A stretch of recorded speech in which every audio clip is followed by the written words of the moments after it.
Joe was on camera. Baylor Radio color analyst, former Baylor quarterback with us on 365 Sports. Craig Smoke, Paul Catalina, David Smoke. It's been a while. Great to have you, JJ. Did you ever throw down the horns down sign in a game against Texas? Yes.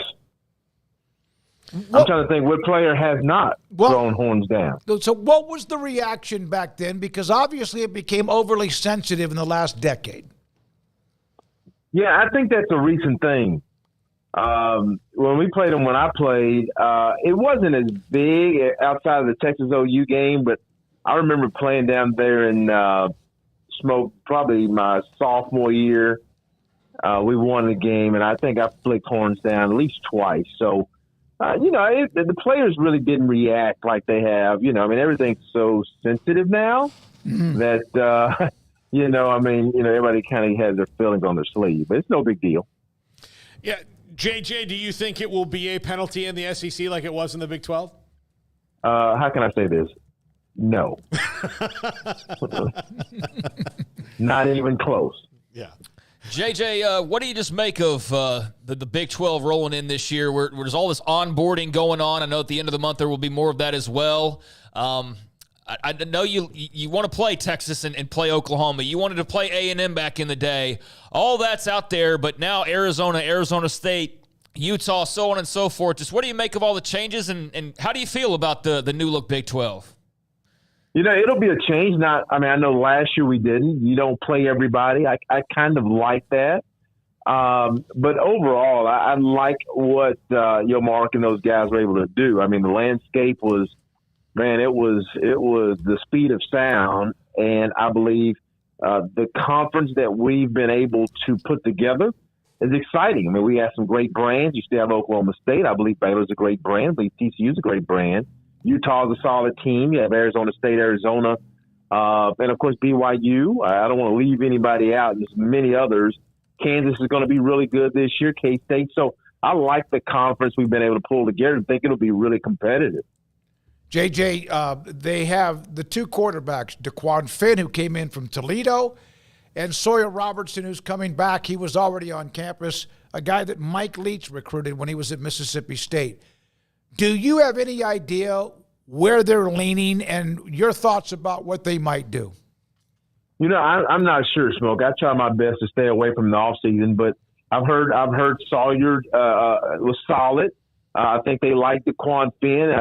Sometimes I don't know in practice and a lot of stuff they're doing now, they don't want to show too much in public because of NIL and transfer and people poaching your guys. But I think the guys, if you think about it, are similar in the sense that Sawyer, I believe, his legs are better than I thought. I mean, he showed that he can use his feet, and I believe the spread will really help him. So, I think it'll be competitive in the fall, and if I had my druthers, I think, with DeQuan coming in, unless like Sawyer goes and just outperform him, and I don't want to take away competition, I think DeQuan with his experience probably gets the nod if he performs, because you have Sawyer there that got some experience last year as well. So it'll be interesting. Do you think there's a legit battle, or is it DeQuan Finn's to lose? My feeling is that I think with Aranda, I hate to say anything is just his to lose. I think he probably told him, hey, there's a great chance to compete is my understanding. And I think that he looked around, DeQuan is kind of what we've really been looking for as far as the dual threat quarterback, puts stress on defenses. But I really believe Sawyer has a chance. Think about it. Sawyer played good football against Utah. And if he doesn't get hurt, he may actually get us a dub in that game. So I think it's going to be really competitive. And I think if it's close, DeQuan will play because of the experience. JJ, how do you feel about the changeover in offense to what Jake Spavital likes to do as opposed to the wide zone, run heavy, tight end heavy type of offense that we've seen the past few years with Jeff Grimes? We're still going to see run heavy, but just a different style across the board. What are your kind of early impressions and just early thoughts on what they've done, not only with the coaching change, but personnel-wise on offense as well?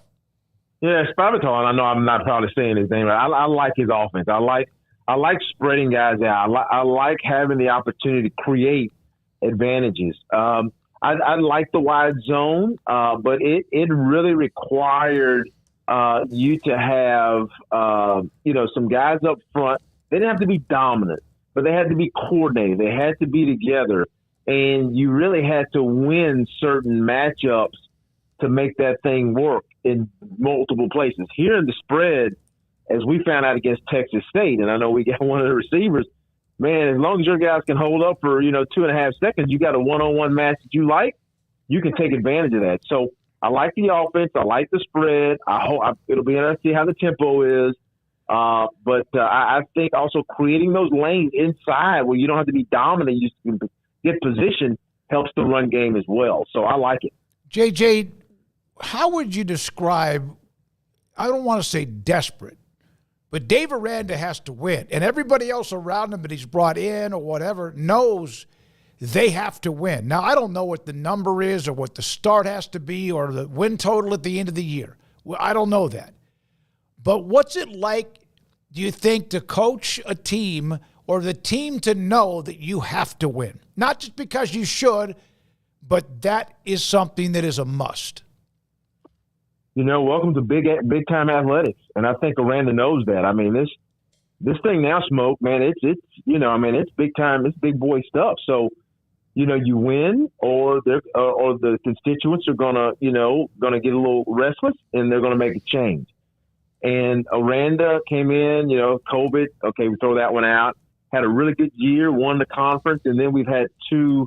But I would say people feel like it was below the expectation. So I've actually liked the desperation because I think that's how you have to participate in this space now. You have to make, not that you're looking desperate and like I just need you, you wonderful player, but I think you just kind of have to have that energy and edge that, hey, it's time for us to win now. So I've been excited about the kids, the young men they've been able to bring in, how he's had to go about things. And I think we'll see the best version of Aranda because I think having him more involved and unapologetic on the defensive side is only a good thing. JJ, it would seem to be naive to approach it any other way, right? Because when you can see a team rebuild itself in 2 years as opposed to 5, as it used to be before, if you're not using every resource at your disposal in thinking that you can do something in 2 years, you're kind of missing the boat, aren't you? Man, I think you guys probably heard from me last couple of years. I was really disappointed that we didn't follow up 21. And simply because I thought the rules broke our way. I said that several times, so I'm not going to rehash it. I thought we got comfortable. And Baylor is never in a space where we can get comfortable. And I think if you look at how Coach Drew runs the basketball program, he's not desperate, but Coach Drew doesn't rest on anything. He lost a top 5 pick or whatever. He's going to get another top 5 pick. And he's doing it. He'll fly wherever. So I think we kind of relaxed a little bit after 21. And then we took a little slide. And then by the time we figured it out, that level of desperation you need to play at and to participate at the high level, I think we just missed it that time. Hopefully we've been able to make up some ground here, and we'll be able to figure out what it looks like. We'll find out what it looks like in the fall. JJ, did you make it to any spring practices by any chance? No, I didn't, man. Okay. I did not make it. They were going to have the spring game, and, of course, they weren't going to call. I was going to come down. But I didn't make any spring practice. Got some good reports. I talked to John and Ricky about what they were seeing, but never did make it down. Yeah, I was just wondering if you saw Gary Patterson in Baylor gear, and what your reaction to that was. Hey, I'll tell you this, man. When I saw it, I didn't see it. I mean, when I heard about Gary coming, and then I've seen, of course, the stuff on, social media, it's kind of like, it's kind of like Twilight Zone, right? Mm-hmm. But everything is turned on its head, man, nowadays, right? They're about the players are playing for I mean, it's crazy. Yeah. So, Gary, hey, let's just put it this way. Gary is a fantastic football coach. And whether we like him or not, he's a fantastic coach that beat our butt more times than we beat his butt. So I think he can help, and I'm all for it. Isn't that rivalry, and it really was launched when it was like, way to go Big 12, way to go. Not that it wasn't before, but way to go Big 12 when they had Dalton and all those guys, and they just hammered Baylor, I think, in 2010. You mean when their current strength coach almost went at a guy in the stands? Yes. Yeah. Yeah. Yep. When, I remember that. Yeah. Is it weird how rivalries are, though? Because Baylor can lose to TCU even when they're much better that year. And yet when TCU has a third or fourth string quarterback or whatever, if you'll remember that game, they get a couple of punt returns or a reverse for a touchdown. How weird rivalries work sometimes. Yeah, it's hard to explain. And I think part of it is, generally speaking, and transfers has changed it, these guys kind of know each other. Either they played in the same district, they competed in some camp together. So I think that helps it. And there's no intimidation factor, no matter what the records are. When I was in school, man, we lost to Rice, I think 2 of the 4 years or 3 of the 4 years I was there. It was the craziest thing. They were not any good. But, I mean, a lot of our guys were from Houston. A lot of their guys played in Houston. They knew them. They weren't intimidated. We were 7 in the country. We lose to Rice at home. And it just was – I can't explain rivalries, man, but it happens.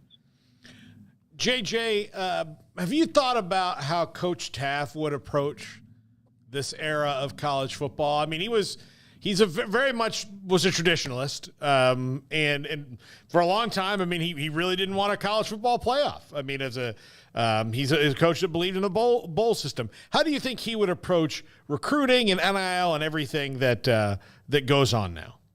I think Coach Taft, I don't think he would have pulled a savings. I believe Coach Taft loves coaching, and it depends on what age you're talking with Coach Taft. But Coach Taft was successful when he didn't have anything to sell. Mm-hmm. Coach Taft was selling the dream, the blue sky, the dream, man, when he was there. You should have seen the facilities. But I think Coach Taft would have figured it out how to move forward in this era. Would he have been for it? I don't think so. But I think, the position you find yourself in, that guy was going to be successful in any era of coaching that he found himself in. Can you imagine if he had today's facilities back then? Dude. When I got to Baylor at Floyd Casey, I remember they were built the end zone facilities then, which is nothing now. And you should have saw the weight room. Mm-hmm.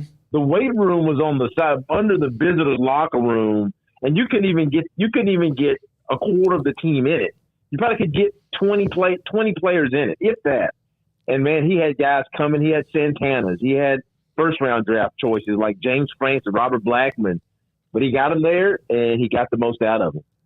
So, yeah, and they just believed in him, right? He was a great salesman. There's no question. He had his faith, his mission of what he wanted. And was it really, looking back at that? That's not the only school that didn't have great facilities back in the day, but was it almost in a way a miracle of how many different players he was getting on campus, the kind of players?